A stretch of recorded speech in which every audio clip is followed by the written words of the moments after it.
धन अंकाजी महापुरुषों, दासी आप सबके साथ साझा करना चाहती है ब्रह्म ज्ञान रूपी नव संजीवनी प्रदान कर संपूर्ण मानव जाति का कल्याण करने वाले संत निरंकारी मिशन की नींव रखने वाले महान विभूति पूज्य बाबा बूटा सिंह जी के बारे में कुछ बातें। 19वीं सदी के उत्तरार्ध में अविभाज्य हिंदुस्तान के कैमलपुर जिले के हदवाल गांव में भाई साहब बिशन सिंह जी एवं माता मायावंती जी नामक दाम्पत्य निवास करते थे। उनकी सांपत्तिक स्थिति बिल्कुल सामान्य थी, लेकिन नेकी के रास्ते पर चलकर वे अपना जीवन यापन कर रहे थे। सन 1873 में इस माता मायावंती की गोद में एक दिव्य बालक ने जन्म लिया। संतान प्राप्ति की खुशी में पति पत्नी फूले नहीं समा रहे थे। उन्होंने बड़े प्यार से अपने बेटे का नाम रखा बूटा। पंजाबी भाषा के बूटा शब्द का भावार्थ होता है पौधा। उस समय किसको पता था कि यही बूटा आगे जाकर पूरी मानवता को कृतार्थ करने वाले ब्रह्म ज्ञान का बूटा बनेगा। भगवत भक्ति में बाबा बूटा सिंह जी की रुचि बचपन से ही देखी गई थी। जब उनके संगी साथी खेल कूद और मौज मस्तियों शरारतों में लगे रहते थे, उस समय यह बालक बुजुर्गों की संगत में बैठकर प्रभु चर्चा में भाग लेता था। हरि चर्चा करने में उसे बड़ा आनंद आता था। बाबा बूटा सिंह जी के 3 भाई और 1 बहन, लेकिन अन्य भाई बहनों से इनका स्वभाव बिल्कुल अलग था। माता पिता के साथ गुरुद्वारे में जाकर शांत भाव से कीर्तन सुनना उन्हें बेहद पसंद था। इस संगत का प्रभाव यह हुआ कि बचपन में ही उन्होंने कीर्तन आरंभ कर दिया। उनकी आवाज बहुत मधुर थी। जब वे गाते तो श्रोता मंत्रमुग्ध हो जाते। गुरुद्वारों में कीर्तन करते करते बाबा बूटा सिंह जी ने युवावस्था को छू लिया। वे ऐसे व्यवसाय की खोज में थे जिससे उनकी आजीविका का साधन भी मिले और अपनी धार्मिक रुचि के अनुसार अत्याधुनिक कार्यों में हिस्सा लेने के लिए समय भी मिल पाए। उस समय बाबा बूटा सिंह जी कैमलपुर जिले के फतेहगंज इलाके में वास कर रहे थे। फिजूल की बातों में समय गंवाना उनके स्वभाव में नहीं था। उन्होंने मेहनत मुशक्कत करते हुए अपने परिवार का भरण पोषण करने का निर्णय कर लिया था। जिन ढूंढा तिन पाइयां, इस पद के अनुसार उन्हें एक अच्छा व्यवसाय मिल गया, टैटो का। टैटो यानी हाथों और बाजू आदि पर फूल तथा नाम गोदना। उस समय हिंदुस्तान पर अंग्रेजों का शासन था। बड़े बड़े अंग्रेज अफसर अपने देश में वापस जाते समय हिंदुस्तान की याद कायम रखने के लिए अपने बाजुओं और अपने हाथों पर विभिन्न प्रकार की निशानियां गुदवा लेते थे। बाबा बूटा सिंह जी को उनका मनपसंद व्यवसाय मिल चुका था। बाबा बूटा सिंह जी को टैटो का काम करते हुए गुरुद्वारे में जाकर कीर्तन करने का भरपूर समय मिल रहा था। बाबा बूटा सिंह जी के जीवन में ठहराव आया। टैटो का काम भी अच्छा चल रहा था और उनका व्यक्तित्व अत्यंत प्रभावशाली था।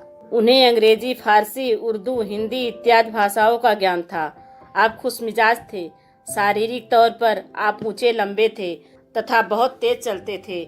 आपकी उम्र जब 18 साल की हुई तो उस समय की समाज व्यवस्था के अनुसार माता पिता ने आपका विवाह भाई साहब आशा सिंह जग्गी जी की सुपुत्री लाजवंती जी के साथ कर दिया। लेकिन विधाता को कुछ और ही मंजूर था। सन 1904 में लाजवंती जी प्लेग की बीमारी का शिकार होकर परलोक सिधार गई। उसके बाद बाबा बूटा सिंह जी का विवाह हदवाल की ही वंती जी से हुआ। दुनियावी रूप में आपकी कोई संतान नहीं थी, लेकिन हर बच्चे और मानव मात्र को आप एक पिता वाली सरपरस्ती, प्यार और रहनुमाई देते रहे। बचपन से ही गुरबाणी का गायन करते रहने से बाबा बूटा सिंह जी के दिल में प्रभु मिलन की तीव्र इच्छा जागी। यह काल पूरक जो सामने है, सामने होते हुए भी दिखाई क्यों नहीं पड़ता, ऐसा यक्ष प्रश्न उनके मन में उत्पन्न होता था। यह अलौकिक रहस्य जानने के लिए वे इतने उत्सुक हो उठते थे कि फूट फूट कर रो पड़ते थे और कल्पना द्वारा अपने अकाल पूरक के चरणों में अरदास करते कि उन्हें सतमार्ग पर ले जाएं। बाबा बूटा सिंह जी के जीवन में एक ऐसी घटना घटी जिससे उनका पूरा जीवन परिवर्तित हो गया। यह घटना थी बाबा बूटा सिंह जी की मुलाकात भाई काहन सिंह जी से हुई। जिस संगत में बाबा बूटा सिंह जी कीर्तन गाया करते थे, उसी संगत में भाई काहन सिंह जी उपस्थित थे। उन्होंने भी भावपूर्ण कीर्तन श्रवण किया। वास्तव में भाई काहन सिंह जी ऐसे ही महान भक्त की तलाश में थे। कीर्तन समाप्त होने के बाद भाई काहन सिंह जी बाबा बूटा सिंह जी के पास गए और कहने लगे, भाई साहब, क्या सचमुच ही मोहन आपके घर में आते हैं या यूं ही लोगों की वाहवाह ले रहे हो? इतना कहकर भाई काहन सिंह जी वहाँ से चल दिए, लेकिन इस वाक्य से बाबा बूटा सिंह जी के दिल पर गहरी चोट लगी। सोचने लगे तो उन्हें एहसास हुआ इस महात्मा के पास अवश्य ही मोहन का पता है और मुझे वह हासिल करना है। मुझे इस महात्मा को मिलना ही होगा, मुझे इस महात्मा को मिलना ही होगा। ऐसा सोचकर आप गुरुद्वारे से निकलने के बाद सीधे ही भाई साहब काहन सिंह जी के निवास स्थान पर पहुँचे। वहाँ पहुँचने के बाद काफी समय तक निरंकार प्रभु के बारे में ज्ञान चर्चा हुई। इधर बाबा बूटा सिंह जी के दिल में बड़ी खलबली मची हुई थी। उनका हृदय यह गवाही दे रहा था कि अब मुझे निरंकार का रहस्य जानना ही होगा और यह जानने के लिए मुझे इस महात्मा का द्वार नहीं छोड़ना चाहिए। भाई काहन सिंह जी ने बाबा बूटा सिंह जी के हृदय में ज्ञान का प्रकाश प्रज्वलित किया, अर्थात उन्हें सर्वशक्तिमान निरंकार प्रभु का दर्शन कराया। जीव और शिव का अंतर समाप्त हो चुका था, सब कुछ एकाकार हो चुका था, निरंकारमय हो गया था। बाकी बचा था केवल एक प्रभु नाम, तू ही निरंकार, तू ही निरंकार, तू ही निरंकार। इस संसार में अगर कोई सबसे बड़ा परोपकार है तो है मानव को अपने निज स्वरूप का दीदार कराना, उसे जन्म मरण के चक्र से छुड़ाकर जीवन मुक्ति का दान देना। इसी को सहज अवस्था भी कहा जाता है। सच्चाई तो यह है कि आज तक संसार में जिस किसी को भी यह ब्रह्म ज्ञान रूपी हीरा मिला, उसके दिल में मानव मात्र के प्रति परोपकार की भावना जागी है। भाई काहन सिंह जी की कृपा से बाबा बूटा सिंह जी को जब यह अलौकिक ज्ञान रूपी रहस्य का पता चला, तब ये ब्रह्मानंद में तल्लीन हो गए। उनके हृदय में भी परोपकार का भाव जागृत हुआ।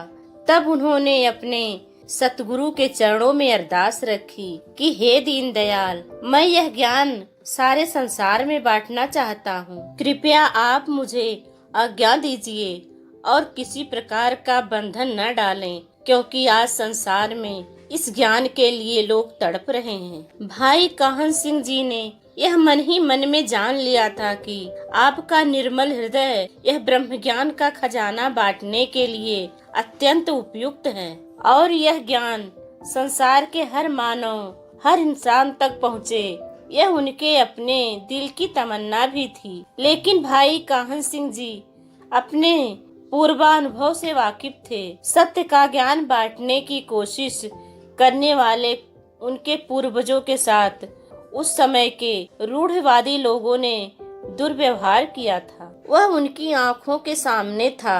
सत्य पर आधारित वचन करने के लिए और परंपरावादी रीति रिवाजों को न मानने के कारण समाज के लोगों ने उनसे रोटी बेटी के संबंध तक विच्छेद कर लिए थे। इसलिए भाई काहन सिंह जी ने बाबा बूटा सिंह जी को प्रभु का ज्ञान बांटने से रोका और कहा कि आज जो लोग आपकी मीठी वाणी का कीर्तन सुनकर झूम उठते हैं, प्यार से भगत जी कहते हैं, वे लोग ही आपकी प्रभु प्राप्ति की आवाज सुनकर आपको दीवाना कहेंगे।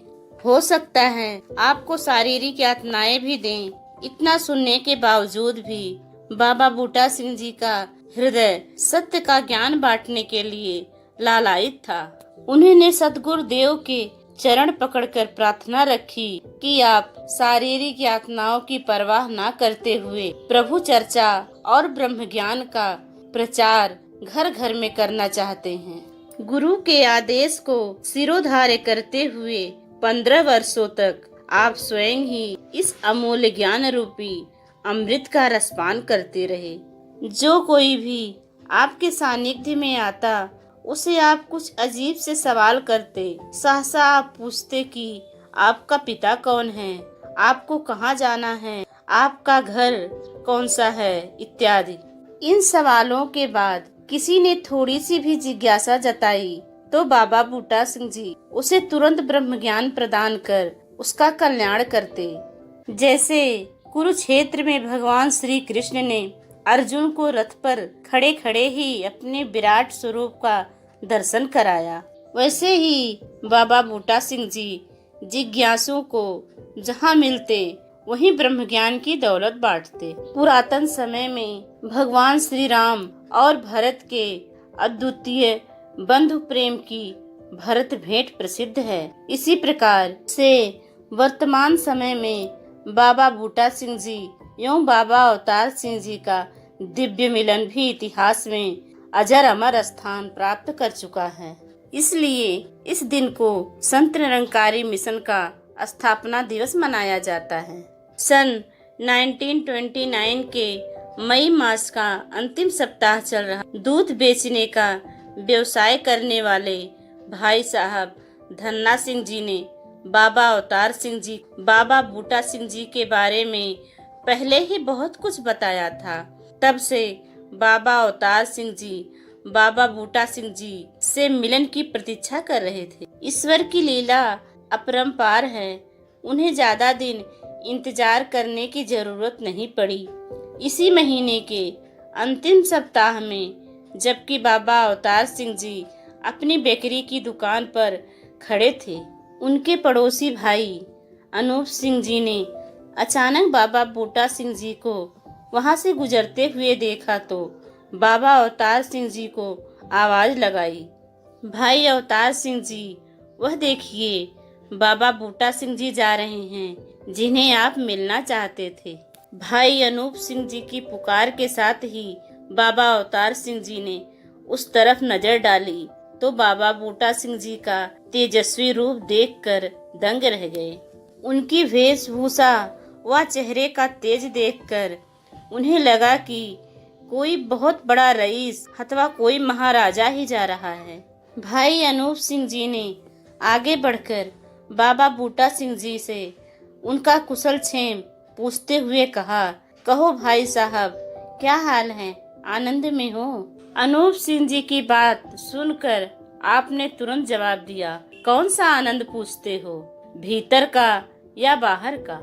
यदि आप मेरे भीतर का आनंद जानना चाहते हो तो आनंद ही आनंद है, और यदि आप बाहर का आनंद पूछते हो तो मैं तुम्हारे सामने खड़ा हूँ, जैसा हूँ दिखाई दे रहा हूँ। यह उत्तर सुनकर अनूप सिंह जी निरुत्तर हो गए और बाबा अवतार सिंह जी की ओर इशारा करते हुए कहने लगे कि यह है हमारे अवतार सिंह जी जो आपसे मिलने के बड़े इच्छुक हैं। उसी समय बाबा अवतार सिंह जी ने बड़े आदर भाव एवं प्यार से उनसे विनती की कि मुझे भी समय देने की कृपा करें।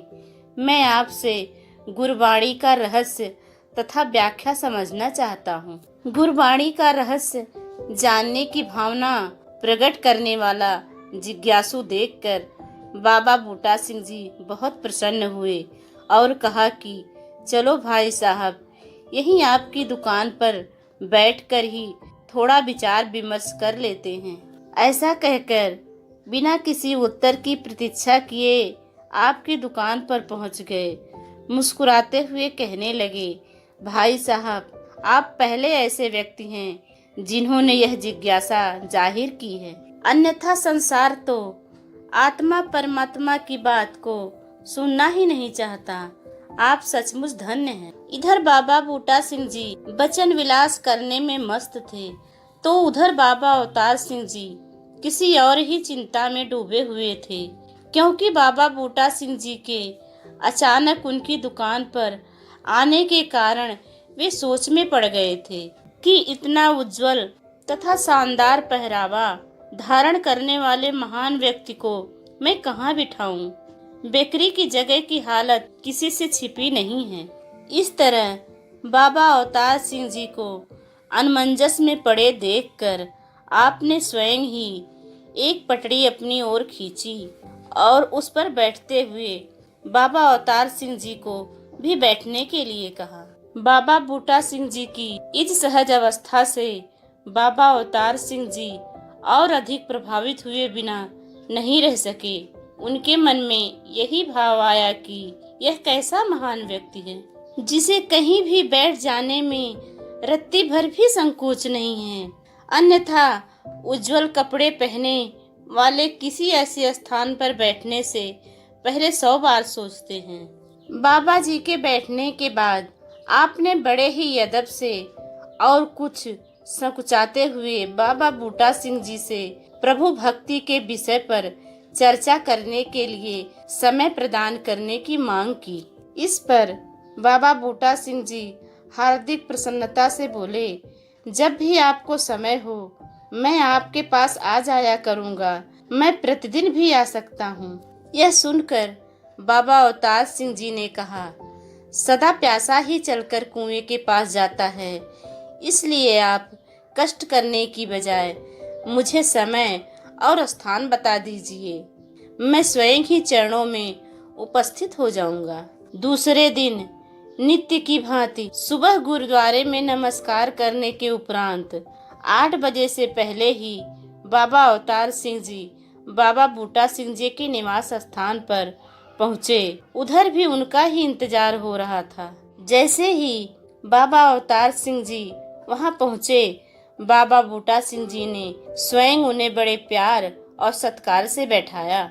यही था वह 25 मई 1929 का महान दिन, जिसे निरंकारी मिशन का स्थापना दिवस माना जाता है। कुछ समय ज्ञान चर्चा के बाद निरंकार प्रभु के दर्शन करने के लिए बाबा अवतार सिंह जी का मन लालायित हो उठा। उनकी जिज्ञासा चरम सीमा पर पहुंचती देख ब्रह्म ज्ञान के इशारे से प्रभु का रहस्य खोलते हुए बाबा बूटा सिंह जी ने कहा, देखो यही निराकार परम पिता परमात्मा है।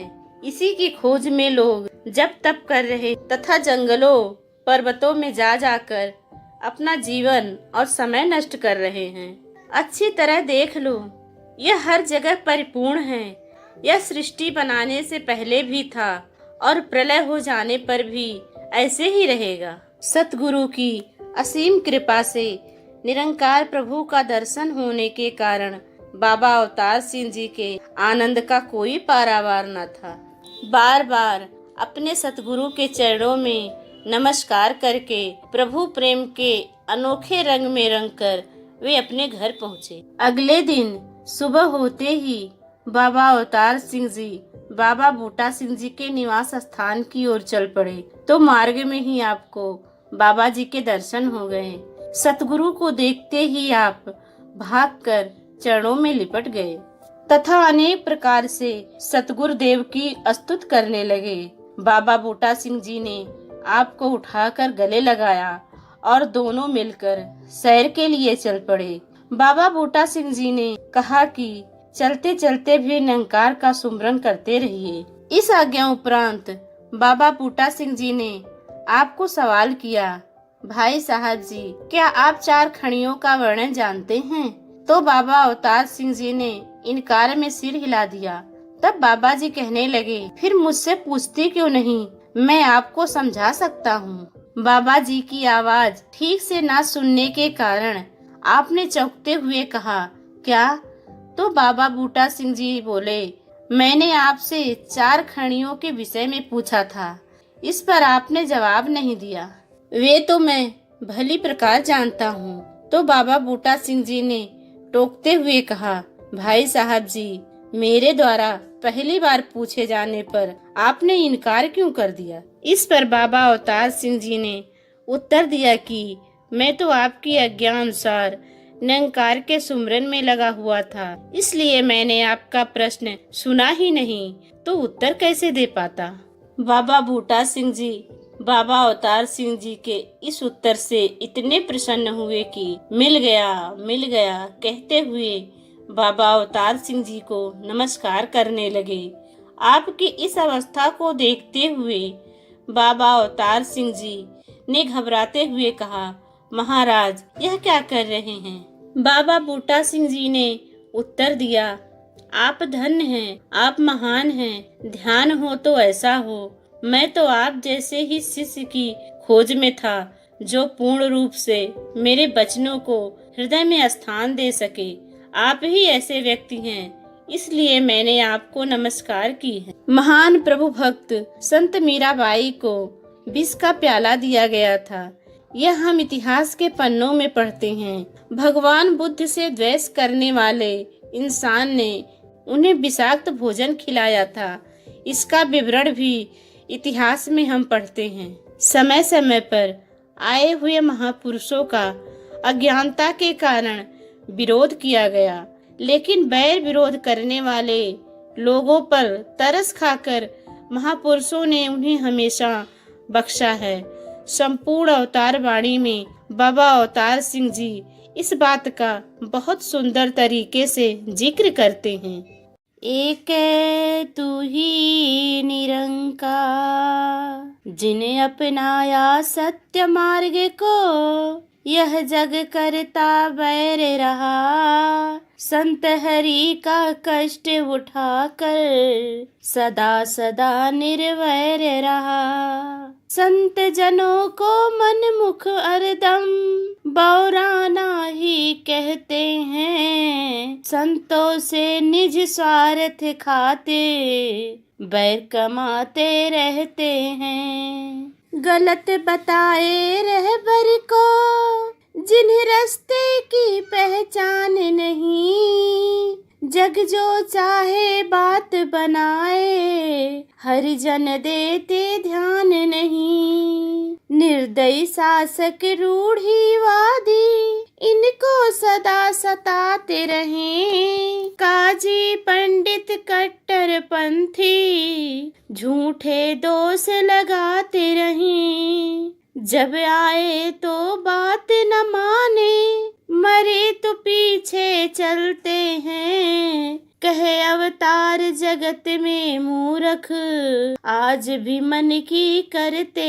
हैं। कहे अवतार जगत में मूर्ख, आज भी मन की करते हैं। जहाँ आप पहुँच भी नहीं पाते, वहाँ जाकर इन विरोधियों ने आपके विरुद्ध लोगों को भड़काया और इस कारण लोगों के मनों में आपके प्रति द्वेष भावना पनप रही थी। ऐसे ही वातावरण के रहते एक बार एक व्यक्ति ने आपसे सवाल किया कि क्या आप मुझे ईश्वर के दर्शन कराओगे? तब आपने स्वभाव के अनुसार आपने सहज भाव में कह दिया कि तुम्हें ऐसे ईश्वर का दर्शन कराऊंगा जिससे तुम दूर भाग नहीं सकोगे। उस इंसान के मन में दुष्ट भावना थी। उसने कहा कि ठीक है, पहले आप मेरे घर पर भोजन के लिए आइए। उसके दिल की दुर्भावना को जानते हुए भी आपने निर्भय स्वभाव के अनुसार आप उसके घर पर जाने को राजी हो गए। किसी की विनती को ठुकराना महापुरुषों के स्वभाव में नहीं होता। आप उस इंसान के घर में गए। उस इंसान ने आपको जो भोजन परोसा उसमें विष मिलाया था। आपने उस विषाक्त भोजन को प्रभु के ध्यान में तल्लीन होकर अमृत समझकर परवान किया। उधर जिस आदमी ने यह श्लाघ्यकृत किया था, उसने देखा कि विषाक्त भोजन खाने के बावजूद भी बाबा बूटा सिंह जी जीवित हैं, तो वह हैरान रह गया और उसके बाद कभी भी बाबा बूटा सिंह जी के सामने आने की उसकी हिम्मत नहीं हुई। इस प्रकार विरोधियों द्वारा लाख रुकावटें डालने की कोशिश के बावजूद बाबा बूटा सिंह जी और बाबा अवतार सिंह जी अपनी जान की परवाह किए बगैर सत्य का प्रचार करते रहे। बाबा अवतार सिंह जी का पैतृक गांव लतीफाल था। रावलपिंडी में अपना निवास बना लेने पर भी उन्होंने लतीफाल के साथ संपर्क बनाए रखा था। एक दिन बाबा बूटा सिंह जी के साथ बाबा अवतार सिंह जी ने लतीफाल जाने का कार्यक्रम बनाया।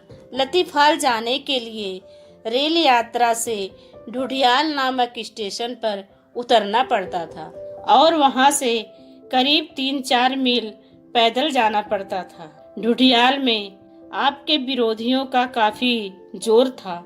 धर्म के नाम पर भड़काने वाले अगुओं के उकसाए जाने पर इस ग्राम के कुछ सिरफिरे लोगों ने फैसला किया कि ढूढ़ियाल से लतीफाल जाने वाले रास्ते में बाबा बूटा सिंह जी एवं बाबा अवतार सिंह जी को जान से मार दिया जाए। आपके लतीफाल जाने की सूचना मिलते ही गांव के कुछ लोग कुल्हाड़ियां और टकवे हाथों में लेकर आप दोनों की बाट जोहने लगे। रेलगाड़ी जब ढूढ़ियाल पहुंची तब लगभग अंधेरा हो चुका था।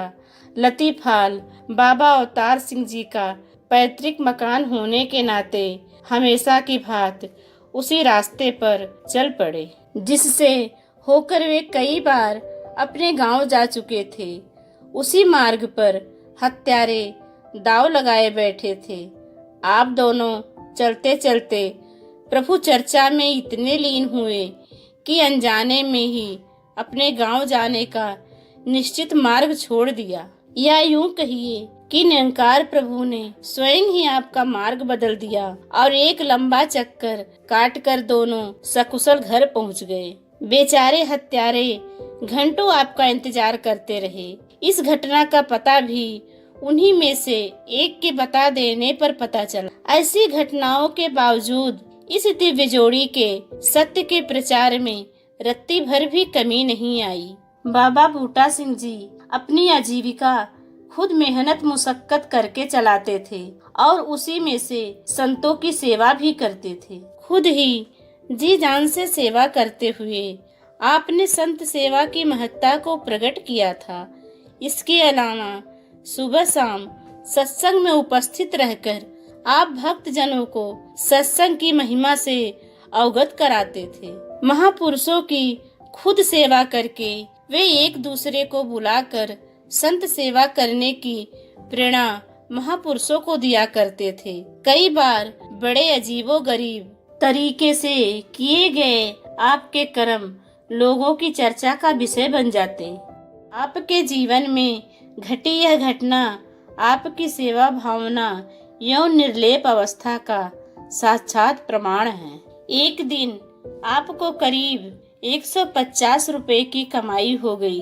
अपनी आदत के अनुसार घर आते आते आप 40-50 रुपए की खाने पीने की वस्तुएं लेकर आए और कई महापुरुषों को रात के भोजन का निमंत्रण देते आए। बाबा अवतार सिंह जी भी उनके साथ थे।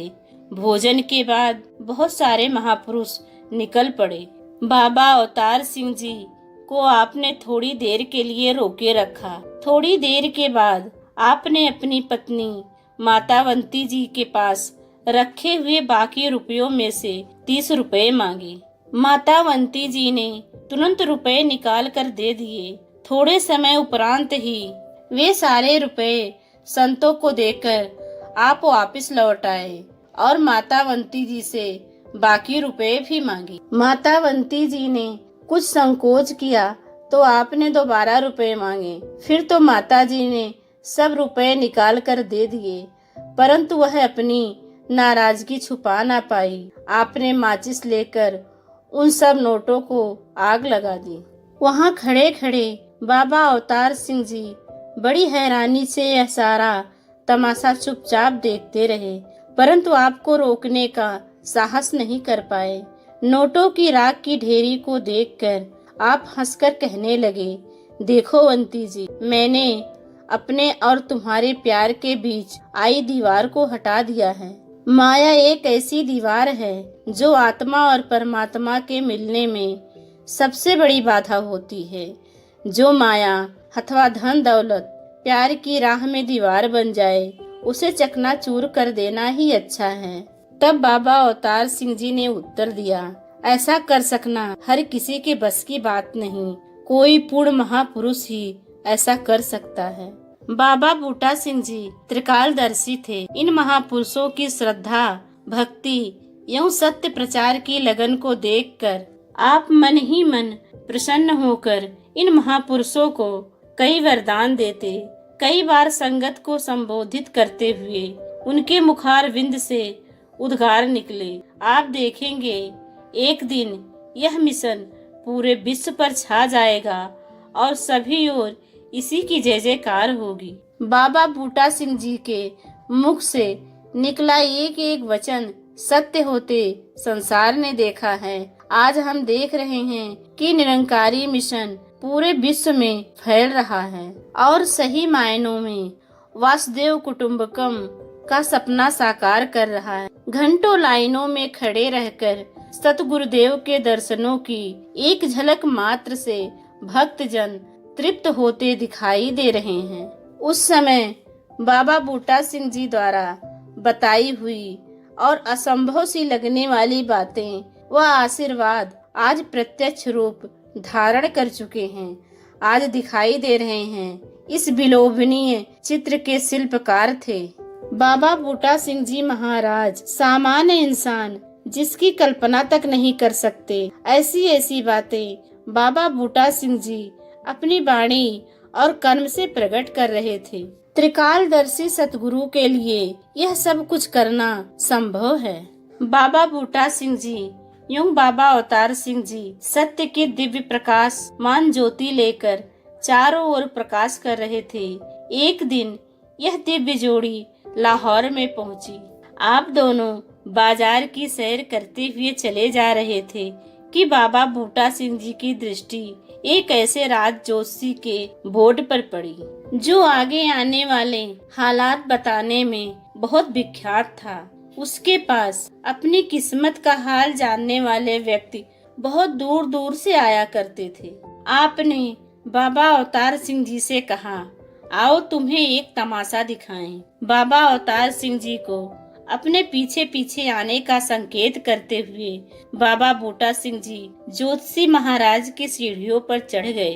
बाबा बूटा सिंह जी ने भी उनका अनुकरण किया। वह जोशी आपको ऊपर आया देखकर खड़ा हो गया और कुछ समय तक बाबा बूटा सिंह जी की ओर देखने के उपरांत बाबा अवतार सिंह जी से कहने लगा, आपका साथी तो एक पहुंचा हुआ वली है, जिसके हाथों में कुल संसार की ताकतें हैं। यह जो चाहे कर सकता है। ज्योतिषी के मुख से अपने सतगुरु की श्लाघा सुनकर बाबा अवतार सिंह जी बहुत प्रसन्न हुए और ज्योतिषी को देने के लिए अपनी जेब से कुछ पैसे निकालने लगे। लेकिन बाबा बूटा सिंह जी ने उन्हें रोक दिया और बाबा अवतार सिंह जी का हाथ पकड़कर सीढ़ियों से नीचे उतर आए। बेचारा ज्योतिषी देखता रह गया। बाबा अवतार सिंह जी को हैरान होते देखकर आप कहने लगे, भाई अवतार सिंह, आप तो बहुत ही भोले हो। उस ज्योतिषी ने जो कुछ भी बताया उसमें सच्चाई हो तो भी उसका कहना गलत है। उसके बोलने में सामने वाले को बड़ी बड़ी बातें बताकर धन कमाने की लालसा अधिक थी, और जिस विद्या पर विद्वान का खुद का विश्वास ना हो तो उसे झूठ ही कहना चाहिए। आप खुद ही सोच कर देखिए, अगर उसे अपनी विद्या पर थोड़ा भी विश्वास होता तो कोई वली पीर को अपने सामने पाकर वह ऐसे ही चुप नहीं बैठता, चरणों में नतमस्तक होकर कुछ न कुछ प्राप्ति की इच्छा करता। लेकिन उसने ऐसा कुछ भी नहीं किया। इससे एक बात निश्चित होती है कि या तो उसकी विद्या झूठी है, और अगर उसमें सच्चाई भी है तो उसने खुद अपनी विद्या पर विश्वास ना करके खुद ही उसे झुठला दिया है। आपने बाबा अवतार सिंह जी की जितनी बार भी परख की, परीक्षाएं ली, उनमें वह पूर्ण रूप से खरे उतरे। इसलिए जीवन के अंतिम चरण में आप मन ही मन प्रसन्न थे। आपको आपकी धर्म पत्नी माता अवंती जी और आपकी सासू माँ को अपने निवास स्थान पर रहने के लिए बाबा अवतार सिंह जी ने आपको राजी किया था, और उसके बाद अपने अंतिम क्षण तक आप परिवार समेत बाबा अवतार सिंह जी के घर में ही वास करते रहे। और बाबा अवतार सिंह जी और उनका परिवार निरंतर आपकी सेवा करते रहे। न भूतो न भविष्यते, इस प्रकार की महान सेवा बाबा अवतार सिंह जी के जीवन का एक अद्वितीय पहलू बनकर रह गई थी। रावलपिंडी में बाहर से आने वाले महापुरुष बाबा अवतार सिंह जी के यहाँ ही रहा करते थे। उनके खाने पीने को ही नहीं बल्कि कपड़े धोने की सेवाएं भी जगत माता बुधवंती जी बड़ी तन्मयता से करते थे। उनकी महान सेवाओं का वर्णन करने के लिए शब्द अधूरे पड़ जाते हैं। बाबा अवतार सिंह जी के सुपुत्र गुरबचन सिंह जी और सज्जन सिंह जी अपने बचपन में ही घर आने वाले महापुरुषों की बड़ी लगन से सेवा करते थे। इसे देखकर आने वाला प्रत्येक महापुरुष इस परिवार की स्तुति किए बगैर नहीं रह पाता। सेवाओं में सबसे अधिक अग्रसर थे गुरबचन सिंह जी। कम बोलना और अधिक काम करना, यह उनकी खासियत थी। इन बालकों को अपनी गोद में बिठाकर बाबा बूटा सिंह जी ऐसे ऐसे आशीर्वाद प्रदान करते कि सुनने वाले दंग रहते। एक बार आप बाबा अवतार सिंह जी से कहने लगे, अवतार सिंह जी, मेरे शब्द याद रखना। यह भोला भाला दिखने वाला बालक एक दिन सारे संसार की जीवन नौका का खेवनहार बनेगा। संसार के लोग इनके चरणों में नतमस्तक होकर मन की शांति एवं आनंद प्राप्त करते देखे जाएंगे। एक दिन आपने बालक गुरबचन सिंह जी से कहा, बेटा निरंकार से प्यार करो। तब बालक गुरबचन सिंह जी दौड़ कर आए और आपके गले लग गए और आपके मुखमंडल का चुंबन करने लगे। बालक गुरबचन सिंह जी के इस अलौकिक कृत्य से प्रसन्न होकर आपने उन्हें एकदम वरदान दिया, भोला तू बहुत ही समझदार है, गुरुमत का भंडार है। जिसने गुरु को प्रत्यक्ष निरंकार मान लिया वही वास्तविकता में गुरुमत की ज्योति बन गया। आगे चलकर यह वरदान सत्य साबित हुआ। इस बात से सभी अवगत हैं। आपका अंतिम समय करीब आ रहा था। इस बात का पूरा पूरा एहसास आपको हो चुका था। इसलिए आपने संत महात्माओं के मनोभावों को उस तरफ मोड़ना आरंभ किया। कई बार आप संगत में कहते रहते कि महापुरुष किसी शरीर के साथ जुड़े हुए नहीं रहते, वे तो गुरु के वचन के साथ जुड़े रहते हैं। निरंकार प्रभु किसी भी घट में बैठकर वह कार्य करवा सकता है। वास्तव में निरंकार की सत्ता से ही सारे कार्य संपन्न होते रहते हैं। इस संसार में मेरा काम अब संपन्न हो चुका है। जिस महामानव की मुझे तलाश थी वह भी मिल गया है। मेरे शरीर छोड़ने के पश्चात यह काम बाबा अवतार सिंह जी संभालेंगे। सभी महापुरुष इनकी आज्ञा का पालन करें। अच्छा, धन निरंकार। इस प्रकार उन्होंने अपने परलोक गमन के कई बार संकेत दिए। मई 1943 में अपना नश्वर शरीर त्यागने से पहले एक और चमत्कारिक घटना आपके जीवन में घटी। अंतिम समय पर सभी संतों को कोहमरी पहुंचने की सूचना भिजवाने से एक सप्ताह पूर्व एक बार आपने शरीर का त्याग किया और उस समय उनके पास जो लोग थे उन्होंने आपको मृत घोषित कर दिया। लेकिन कुछ समय के बाद उन्हीं लोगों ने देखा कि बाबा जी तू ही निरंकार ऐसा सिमरन कर रहे हैं। तब ये सारे लोग चकित रह गए।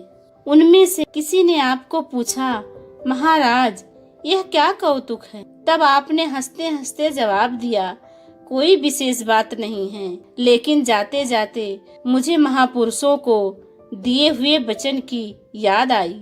मैंने कहा था कि मैं कोई चोर नहीं जो चुपचाप चला जाऊं। सभी को मिलकर बताकर ही मैं अंतिम यात्रा पर निकलूंगा, इसलिए मुझे वापस आना पड़ा। इस घटना के बाद उनकी शारीरिक यात्रा का बिल्कुल अंतिम दौर शुरू हो गया। आपका व्यक्तित्व अत्यंत तेजस्वी था। सन 1873 से 1943 तक 70 साल की आयु आपको प्राप्त हुई। इतनी आयु के बावजूद भी आपके बाल अंतिम समय तक काले थे। भगवत भक्ति में लीन होकर अपने विरोधियों या निंदकों से डरते हुए बड़ी निर्भयता से जीवन आपने जिया। जैसे कोई पिता ज्यादा समय के लिए किसी दूर देश के लिए प्रस्थान कर रहा हो तो वह जाते समय अपने घर परिवार की पूरी व्यवस्था करके जाता है। वैसे ही बाबा बूटा सिंह जी ने संत निरंकारी मिशन की जिम्मेवारी विधिवत बाबा अवतार सिंह जी के कंधों पर सौंपकर परलोक गमन किया। किसी की अंतिम यात्रा की कहानी सुनाना बड़ा कष्टदायक होता है, मगर बाबा बूटा सिंह जी के जीवन का अंतिम दौर भी आनंद से परिपूर्ण था और उस समय का एक एक क्षण लुभायमान लगता है। उनका सफर मृत्यु की ओर जाने वाला नहीं था, बल्कि अमृत को भी अपने बस में होने की गवाही देने वाला था। उनका अंतिम सफर मृत्युंजयी बनकर मानव मात्र को अमृत का वरदान देकर चला गया। आवश्यकता केवल उस अमृत का लाभ लेकर उस दिशा में अग्रसर होने की है। कोहमरी में पहले ही कुछ सत्संगी परिवार बस गए थे। वहाँ के ठंडे मौसम के कारण दूर दराज से आने वाले महापुरुषों की आवाजाही होती रहती थी। नित्य प्रति सत्संग का कार्यक्रम तो हो ही रहा था। सरदार स्वरूप सिंह जी, सरदार भाग सिंह जी, भाई साहब किशन लाल जी, लाला ठाकुर दास जी और उनकी धर्म पत्नी हरनाम कौर जी तथा बहन प्रेम कौर जी जैसे महापुरुष हर प्रकार की सेवा के लिए तत्पर रहते थे। इन सभी की रात दिन की सेवा और वैद्यकीय उपचार जारी रहने के बावजूद आपकी हालत दिन प्रतिदिन खराब होती जा रही थी। ऐसा प्रतीत होता था कि आपने मन ही मन ब्रह्मगमन की तैयारी कर ली है। शरीर अस्वस्थ होने के बावजूद आपके चेहरे का तेजस्वी नूर हमेशा की भांति चमक रहा था। शरीर साथ नहीं दे रहा था, लेकिन उसके संबंध में आपके मुखार बिंद से किसी ने एक शब्द भी कभी नहीं सुना। आप शारीरिक कष्ट के बावजूद दर्शन के लिए आने वाले सज्जनों के साथ प्रभु चर्चा करने में तल्लीन रहते और खाली समय निरंकार प्रभु के सिमरन में व्यतीत करते रहते। इसी दरमियान एक दिन बहुत से महापुरुषों के सामने बाबा बूटा सिंह जी ने अपना कोट और दुपट्टा बाबा अवतार सिंह जी को पहनाकर नमस्कार करते हुए सबसे कहा, आज से सब लोग भाई अवतार सिंह जी को ही अपना रहबर समझते हुए इनकी हर आज्ञा का पालन करें। साथ ही उपस्थित सभी सज्जनों को बाबा अवतार सिंह जी के चरणों पर नमस्कार करने का भी आपने आदेश दिया। यह आदेश सुनकर बाबा अवतार सिंह जी उठकर खड़े हो गए और बोले, महापुरुषों, अभी बाबा जी सशरीर हमारे पास हैं। थोड़े दिनों में दवा दारू के द्वारा बाबा जी का शरीर भी ठीक हो जाएगा। मेरी तो पल पर निरंकार प्रभु के आगे यही अरदास है कि बाबा जी का कृपा भरा हाथ बहुत दिनों तक हमारे सिरों पर बना रहे। यह कहते कहते बाबा अवतार सिंह जी का गला रुध गया और आंखें बरसने लगी, जिससे उनका निश्चल प्यार एवं असीम श्रद्धा प्रकट हो रही थी। इसके अगले दिन ही आपने बाबा अवतार सिंह जी को सूचना दी कि शेष सभी संतों को पत्र एवं तार भेजकर कोहमरी बुला लिया जाए, ताकि अंतिम समय पर मैं ब्रह्मज्ञानी संतों के दर्शन कर पाऊं। जैसे जैसे संदेश मिलते गए वैसे वैसे सभी जगहों से महापुरुष कोहमरी में आने शुरू हुए। उनमें से एक भाई साहब सुजान सिंह जी थे। घर से निकलते समय उन्होंने 50 रुपए नमस्कार करने का भाव बनाया था। उस समय 50 रुपए एक बड़ी रकम हुआ करती थी। भाई साहब सुजान सिंह जी ने जब नमस्कार किया तो सिर्फ 10 रुपए रखकर बाजू में बैठने लगे। अंतर्यामी सतगुरु बाबा बूटा सिंह जी ने एकदम से कहा, क्यों भाई सुजान सिंह जी, 50 से 10 रुपए पे आ गए हो? गुरसिख सुजान सिंह जी को अपनी भूल का एहसास हुआ और तुरंत ही उन्होंने 50 रुपए निकाल कर नमस्कार कर दी और सतगुरु के चरणों में क्षमा याचना की। उस समय आपने उपस्थित सभी महापुरुषों को समझाया, वैसे देखा जाए तो माया एक विष की तरह है। माया का मोह जीवन का आनंद खा जाता है, लेकिन जब संत महात्मा इस माया का त्याग करके सतगुरु के चरणों में अर्पण करते हैं तो यही माया अमृत बन जाती है, क्योंकि इससे मन में सेवा भावना बनी रहती है और उससे जीवन में सुख व आनंद प्राप्त होता है। माया जब गुरु चरणों में जाकर परोपकार के कार्यों में खर्च होती है तो उसका रूपांतर भक्ति में हो जाता है।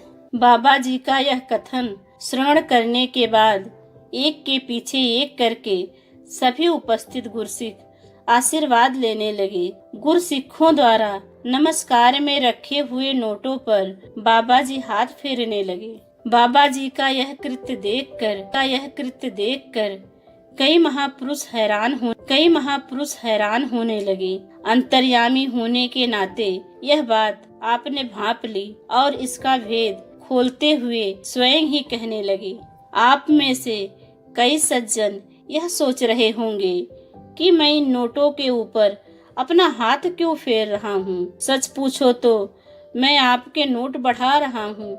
मैं चाहता हूँ कि इस युग के संत महात्मा भौतिक सुखों से भी वंचित न रहें। उनकी सेवाएं परोपकार के काम आए और सुखों के दरवाजे उनके लिए खुल जाए।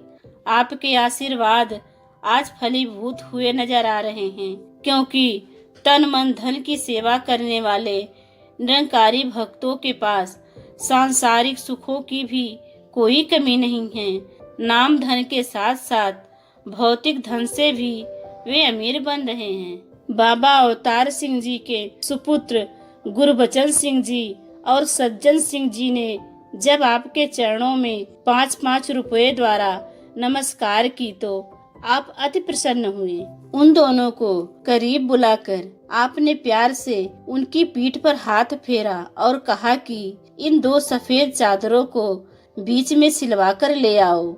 जैसे ही कहा गया तो आपके वियोग की कल्पना से श्रद्धालुओं की आंखें नम हो गई। सफेद चादरों के साथ साथ डॉक्टर को भी बुला लिया गया। डॉक्टर को आया देखकर आप मुस्कुराकर फरमाने लगे, आप मेरा इलाज करने आए हो, लेकिन पहले अपनी आत्मा का इलाज करवा लो। डॉक्टर भी आपकी अलौकिक शक्ति के आगे झुक गया और 2-4 वचनों के पश्चात ही ज्ञान लेने के लिए तैयार हो गया। आप बैठकर ज्ञान देकर उसको तुहिनंकार का सुमिरन करवाने लगे। दर्शन के लिए आए हुए महापुरुषों के भोजन का यथोचित प्रबंध करने के निर्देश आपने बाबा अवतार सिंह जी को पहले ही दे रखे थे। उसके अनुसार सभी के लिए भोजन का प्रबंध किया गया था। आपने सभी महापुरुषों को पास बुलाया और कहा कि एक एक थाली में 4-4, 5-5 महापुरुष लंगर ग्रहण करें, ताकि सुविधा हो और समय पर सभी भोजन से निवृत्त हो पाएं। इस प्रकार जाते जाते भी आपने जाति पात, ऊंच नीच आदि भेदभाव समाप्त करते हुए मिलकर बैठकर खाने की रीत सिखाई। भोजनोपरांत सभी महापुरुष वहां एकत्रित हो गए। जब बाबा बूटा सिंह जी लेटे हुए थे, सभी का ध्यान एकटक आपके इशारे की। तब आपने उठकर बैठने की इच्छा व्यक्त की। इशारा मिलते ही बाबा अवतार सिंह जी ने तकिए के आधार से आपको ऊपर उठाया। आपके आदेशानुसार लाई गई सफेद चादरें भी आपके शरीर के नीचे पहले ही बिछाई गई। आए हुए महापुरुष अपनी अपनी श्रद्धा के अनुसार आपके चरणों में नमस्कार करने लगे। सभी की नमस्कार संपन्न होते ही आपने हंसते हुए कहा, अभी मेरे लाडलों ने तो नमस्कार की ही नहीं। आपका संकेत मिलते ही बाबा अवतार सिंह जी ने गुरबचन सिंह जी और सज्जन सिंह जी को माया के साथ नमस्कार करने के लिए कहा। अब सभी को दर्शन हो चुके थे। उपस्थित संतों को संबोधित करते हुए आप फरमाने लगे, ब्रह्म ज्ञान प्राप्ति के बाद वैसे तो सभी ने अपनी श्रद्धा एवं शक्ति के अनुसार मेरी सेवा की है, परंतु भाई अवतार सिंह जी और उनके परिवार ने किसी प्रकार की सेवा से कभी भी मुख नहीं मोड़ा। इनकी सेवा गुरुमत पर चलने वालों के लिए निश्चित रूप से एक मिसाल है, प्रेरणा स्रोत है। अब मेरा अंतिम समय आ गया है। प्रभु प्रेमी ज्ञानवान भक्तों का प्यार शारीरिक न होकर आत्मिक होता है, इसलिए मेरे शरीर के चले जाने पर भी किसी को दुख नहीं होना चाहिए। थोड़ा समय खामोश रहकर आप बड़ी धीमी आवाज में फरमाने लगे, मुझे हार्दिक प्रसन्नता हुई है कि आपने अपनी अगुवाई के लिए ऐसे व्यक्ति को चुना है जो हर परीक्षा में उत्तीर्ण हुआ है तथा प्रत्येक कठिनाई में अडिग रहा है। आज से भाई अवतार सिंह जी ही बूटा सिंह जी हैं। इस प्रकार आपने संतों को दिए हुए वचन की पूर्ति, संतों के अंतिम दर्शन करके सभी के समक्ष अपना इहलोक का सफर संपन्न करके परलोक गमन किए। अब सवाल था अंतिम यात्रा का। बाबा अवतार सिंह जी ने उपस्थित सभी महापुरुषों को एकत्रित किया और अपने मन के भाव प्रकट करते हुए कहा, मैं चाहता हूँ कि बाबा बूटा सिंह जी की शव यात्रा का जुलूस बड़ी धूमधाम से बैंड बाजों के साथ निकालें। बाबा अवतार सिंह जी की राय से हर कोई सहमत था। उस समय कोहमरी में कोई बैंड मिलना असंभव तो नहीं था, लेकिन मुश्किल जरूर था। फिर भी कई महापुरुष बैंड वालों की तलाश में निकल पड़े। भाई साहब लाला ठाकुरदास कपड़े वाले भी उनके साथ थे। माल रोड पहुंचते ही वहां एक सुंदर बैंड पार्टी खड़ी नजर आई। बैंड वालों से पूछने पर पता चला कि वे लोग वहां के अतिरिक्त जिलाधीश खान साहिब यम फतेहुल्ला खां के कहने पर रावलपिंडी से आए हैं। खान साहिब के यहाँ कोई खुशी का कार्यक्रम था। वे लोग बिना खान साहिब की आज्ञा के किसी दूसरी जगह जाने को तैयार न थे। यह सुनकर महापुरुष सीधे खान साहिब की कोठी पर पहुंच गए। उनको सारी बात बताई। खान साहिब एकदम बैंड वालों को भेजने के लिए राजी हो गए। आने के बाद बाबा बूटा सिंह जी की अंतिम यात्रा बड़ी धूमधाम से निकाली गई। आज इस संसार से एक पूर्ण महापुरुष अपनी अंतिम यात्रा पर जा रहे थे। यह बताने में बाबा अवतार सिंह जी ने कोई भी कसर नहीं छोड़ी। बाबा अवतार सिंह जी ने सबसे पहले स्वयं अर्थी अपने कंधे पर उठाई और फूलों की वर्षा एवं तुहिन अंकार की अमर ध्वनि के साथ अर्थी शमशान घाट तक पहुंची। जीवन भर बाबा बूटा सिंह जी का विरोध करने वाले कोहमरी के दुकानदार भी इस जुलूस में स्वयं स्फूर्ति से शामिल हुए। बाबा बूटा सिंह जी का अग्निदाह एवं अंतिम संस्कार बाबा अवतार सिंह जी ने स्वयं किया। इस प्रकार बाबा बूटा सिंह जी के प्रस्थान के साथ ही निरंकारी मिशन रूपी मानव मुक्ति के अभियान का पहला चरण संपन्न हुआ। धन निरंकार जी।